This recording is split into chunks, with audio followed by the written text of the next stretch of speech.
Welcome to The Last Word. He's Chris Pobst. Yes, sir. I'm David Jenkins. Yes, sir. And Chris, you okay? The Cubs beat the Cardinals. You okay with everything? I'm good. I was very, very pleasantly surprised. I got a lot of Cardinal fans on the Facebook timeline, the Twitter feed, and stuff like that. Very respectful. Of course, you could throw just a few idiots in there that just, blah, blah, blah. Tip your cap to the better team. Better team won. That's bottom line. Better team. Cubs was the better team this year. So can we concentrate on football now and no more, no more baseball talk for us? I've been concentrating on football since it started. So there we go. I can honestly say I didn't watch a single pitch of the playoffs, and I don't, I don't intend that to change the rest of them. I just don't like baseball anymore. I get it. I didn't watch it nearly as much as I used to. But hey, with the job, you kind of got to pay attention. There's a lot. We are in Cardinal country, Jenks. You cannot deny that. So no, I definitely knew who won and lost through what was going on. But let's switch to some football. The real deal, as we like to say. Yes. Switch to football. Last week of the regular season, everybody's kind of tuning up for districts. District seeds are pretty much looking like they're pretty much set. There's a few things that could change, but overall, the season as a whole, kind of comes down this last week. Teams play some teams that they normally don't see, Sikeston, Cardinal, Ritters, things like that. What's your impression going into this last week of the season? I think for teams going into this week, it's just ending on a good note. Going into the district tournament with a win is always better than going with a loss. I would think healthy. Being healthy, number one, probably is number one on a lot of teams' lists. But you go into this season and you just kind of look like we talked about last week. You go in and the teams are there. They're there. The district seeds are pretty much locked up. You got a few teams there that will challenge and get a bigger seed or a better seed, get that home field advantage and kind of maybe stay on top of the bracket rather than be on the bottom. But going into this week, you're looking for teams to hit on all cylinders, try to get a win, and go into districts with on a positive road. I feel that's just kind of the atmosphere that I feel like a lot of coaches are going into this game. You talk about the teams still have some district implications. I think Class 3, Dexter's down at the 6th seed right now. They play Malden, a tough team, but it's a smaller school. If they get a win, they're just a few points behind Potosi and St. Pius, the 10th. It's conceivable, I think, mathematically. I haven't added it up, but it looks possible. If Dexter gets the win, they could get that 4 seed, which would put them right behind Kennett, and they could challenge Kennett and get that 3 seed. Yeah. If they lose, they're pretty much guaranteed to have a rematch with Kennett, which I don't know Dexter necessarily wants. Either way, they're looking like they're going to play Kennett in the first round of districts. I'm with you. I don't know if they squeaked one out against Kennett earlier this year, but with the way that Ethan Stevens is playing, I don't know. I watched Dexter Friday.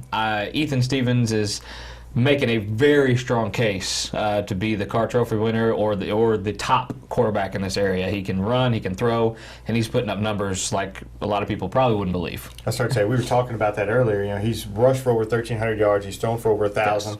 Edward Wilson at Kennett, he has numbers. His numbers are actually better as far as yardage-wise. He doesn't have as many touchdowns, but then he hasn't played the cupcakes at some that Kennett's played. Kennett's played a few easy schools. So, really, they're pretty talented, and that's going to be the two of them, and Stevens won the head-to-head, and I'm not sure when they vote for the Car Trophy, if it's in the regular season or if it goes through the playoffs. But if it's in the regular season, you would think he would have the edge, just for the simple fact that he won the head-to-head battle as far as those two go. I would think so. Obviously, of course, you got to throw Al Young from Cape Central in there, but I think you're right. We kind of ran into a situation last year where the district performances didn't take an effect to the Car Trophy winner, and that the voting is after the end of the season, regular season. I believe you are right there, but when it comes, it's a three-way race in my mind for the Car Trophy winner, and that's Al Young and the two we talked about. So I'm gonna throw another one in there.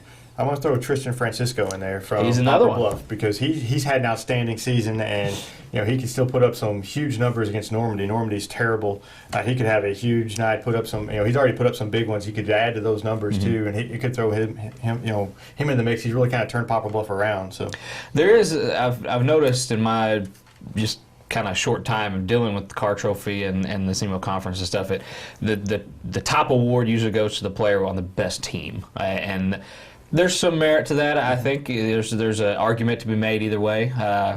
I think, you look at schedules in the smaller schools, they typically don't play a lot of bigger, tougher competition. It's hard to gauge the numbers and what you think and who's the best quarterback and stuff like that. I'd kind of like to get your sense of what is the most important kind of thing, or is there a most important thing when you're looking at a player for an award like the Carr Trophy Award? I'm not necessarily worried about if you're on the best team or not. I look for the best player. You talk about Ethan Stevens. He has fantastic numbers and he puts up great stats, and he has a super young team around him. He has really not much help at this point, and he's putting up these monster numbers. Without him, they haven't won a game. I don't think that they won a game this year without him. So I take that into consideration. Honestly, Wilson and Kenneth is kind of the same way. I think they have a few more weapons than Dexter does, but not many. So I think both of those two, I kind of lean toward those two because they have so few weapons. Al Young is the best player in Southeast Missouri. I'm not going to. He's the best player, but if you look at his numbers, if you look at what's been going on this year, he's not been as dominant as he was maybe last year. He hasn't. It's a little bit just from what last year. It's a little bit of a. I'm not going to say disappointment because he's still a good player, and it's kind of a different team than they were last year. But he's not putting up the numbers that we thought. There may be unfair expectations on him, but he's just not putting up the numbers we thought he would his senior year. Right, and he's still a great player. Is he the winner of the Carr Trophy? I just don't think so. And then you always have, like I said, Tristan Francisco, who I think has put up really big numbers. He's really kind of turned Poplar Bluff around. Yeah. I mean, they had a quarterback controversy when the year started, and they were going to, play three guys, and he really never let up. He never let anybody else get in there. And he started, controversy over. and he's been fantastic all year. I saw him against Sikeston, and he was great. He's got a lot of weapons to throw the ball to, and he's got a lot of guys that can catch the ball. But that doesn't mean that he's a fantastic player. So I think you couldn't go wrong with any of the four. But for me personally, I think that, Stevens is the best as far as, and I think he's doing more with less. Yeah. So I'm just thinking you put him on a team with Sykes and Poplar Bluff or somebody like that, what he could do and just be amazing. Yeah, you take them off their team, where are they? And vice versa. You put them on another team, and you can play hypotheticals all day long doing that. It's fun for us to do that. But I'm kind of along the same lines with you. You see a guy that what he does for his team, no matter the record. What kind of player he is, and the best player. I think that's where the award should go. And obviously, I think team success has a little bit to do with it. I think that's a weight a little bit too much when it comes to this particular award in my mind in the past, but that's not for me to decide. That's my opinion. So anyway. We talk about the Carr Trophy, and we talk about Ethan Stevens and Dexter. Dexter plays Malden this week. Malden just beat Kennett with Edward Wilson last week. They come in this week against Dexter. It's kind of looking like it may be one of the better games this week. For me, it's being a Dexter grad is kind of the game of the week after Malden ran up the score on them last year and beat them 76-8. I don't think that's going to happen this year. I don't think they get 70. Dexter's defense has kind of been sketchy at times. I think they, I think they give up some points, and I don't know if they can stop Malden enough to beat them. A little side note, we're talking about the Carr Trophy. Ethan Stevens also plays full-time on defense. I believe Edward Wilson does as well. That's something else that you could look at too. Yeah. Looking at Dexter, after watching them against Park Hill Central, their defense did step up at times when they needed to. It still was a shootout between Ethan Stevens and Jake Bridges, which Jake Bridges, by the way, is not too bad either. But just watching Dexter. Man, if Ethan Stevens can match Malden scoring and can do the things that he did against Park Hills, now I know Park Hills is the defensive juggernaut by any means, I think they got a shot. And this Dexter-Malden rivalry is never really, other than the past couple of years, it's never really just set. No. And Dexter can come in and pull off an upset like this against Malden, and it's happened before. It happens in basketball. It happens in football all the time. But when you look at these two teams, obviously I think Malden has the advantage here. I don't think they score 70 points, but they win handedly. Yeah, I think Dexter's going to keep it close for a while. I think there's some pride involved. I think there's definitely going to be some pride. But I just don't think Dexter can stop them enough to keep it in there. I think it's going to look very similar to last week's Park Hills game. Honestly, I think Dexter kind of keeps close to the end, but just can't. They just don't have enough weapons. I mean, when you only have one guy that's really kind of moving your team, And this will be the first time Malden's ever beat Dexter 4 times in a row if it happens. I mean, it's never, since they've been playing since 1946, never happened 4 times in a row. So it'll be a first time for everything. But I think Malden will squeak this one out. I wouldn't be surprised at all if Dexter, the Bearcats, pull this one off. I don't think they will. But I just don't think they have it. Anyway. Another big game that's kind of local for us. Cardinal Ritter, state-ranked team, comes into Sikeston. Sikeston, they got a bounce-back win over Soldan last week. And Cardinal Ritter, they are, if you don't know about Cardinal Ritter, they are a team that likes to run, just like Sikeston does. They got a kid who can run. They got another kid who could run. They got another kid who could run. They run over teams. They've scored, I think, an average of 35 or 40 points a game or something like that. Yeah, Jinx, you might have the numbers better than me. They're rolling. They've got Naeem Moore, who in 8 games has rushed for 1,729 yards and 17 touchdowns. Yeah. In 8 games. Yeah. That's more than anybody in Southeast Missouri. Yeah. Jared Price, their number 2 back, has rushed for 882, so he's averaging 100 yards a game. And he has 13 touchdowns. And their quarterback, by the way, can throw the ball too. Yeah. He's thrown for 471, but they don't have to throw it much whenever they've got the running game that they have. Yeah. The biggest thing for them against Sikeston is they have speed. Sikeston has really struggled lately against speed. Soldan had some last week, but they're just not the caliber of Cardinal Ritter. I think Cardinal Ritter gets Sikeston. I think they do too. Their only loss of the season, by the way, is their first week is against John Burroughs. Class 3 power, John Burroughs. Might have heard of John Burroughs. Might have heard about them. And they were in that game into the 4th quarter, they were. From what I understand. They kind of got out of hand towards late. But their only loss this year is against John Burroughs, who's the top-ranked team in Class 3. They're pretty good. So anyway, they're 7-1, like you said. I think Cardinal Ritter comes in.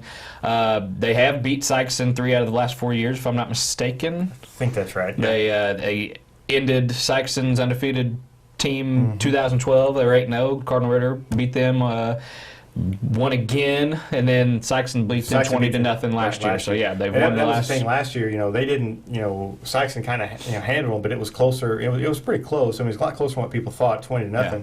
And they have everybody back from last year, and I think that's a key. I think Cardinal Ritter comes down. I think they win the game. I think it's close. I think it's a good ball game, but I think Cardinal Ritter pulls it out in the end. That'd be 2 of the last 3. My bad, not 3 of the last 4. Anyway, let's run down some games, Jinx.